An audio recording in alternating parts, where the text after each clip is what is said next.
एक गांव था देखने में सुंदर, लेकिन उसके पीछे छुपे थे ऐसे राजा जो किसी को भी कांपने पर मजबूर कर दें।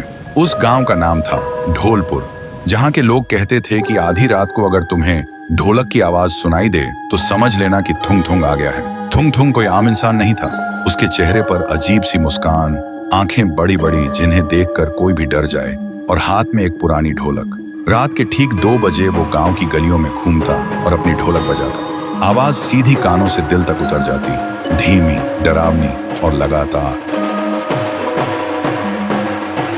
गांव के लोग ढोलक की आवाज सुनकर कांपने लगते, क्योंकि जिस घर के सामने वो रुककर ढोलक बजाता, उस घर के लोग अगले दिन कोई बीमार पड़ जाते या किसी की मौत हो जाती। फिर एक रात गांव का एक लड़का रघु सो रहा था, तभी ढोलक बजने लगी। ढोलक की आवाज से उसकी नींद टूट गई। वो गुस्से से हिम्मत जुटाकर उसके पास गया।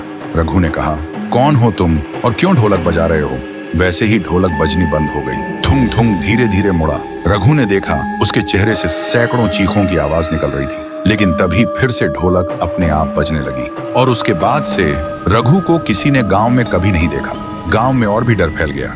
कोई भी रात को 2 बजे बाहर निकलने की हिम्मत नहीं करता था।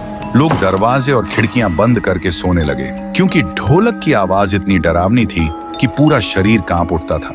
उसी गांव में एक लड़की थी, गौरी। उसका भाई रघु ही था। उसने कसम खाई थी, मैं पता लगाऊंगी कि मेरे भाई को थुंग थुंग कहाँ ले गया।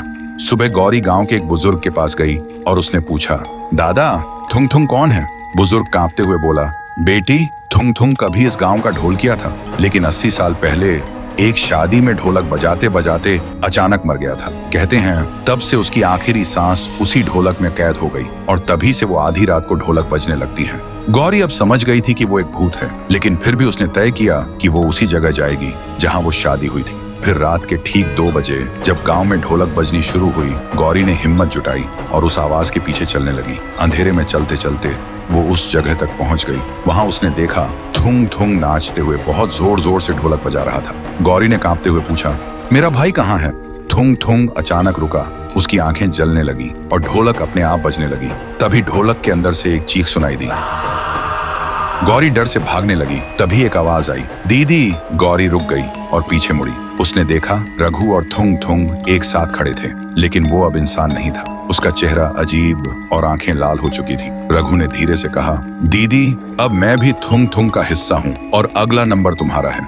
तो दोस्तों, अगर तुम्हें जानना है कि थुंग थुंग क्या सच में अचानक मरा या उसके मरने के पीछे कोई राज छुपा है, अगर जानना है तो वीडियो को लाइक करो, चैनल को सब्सक्राइब करो और कमेंट में लिखो पार्ट 2 चाहिए।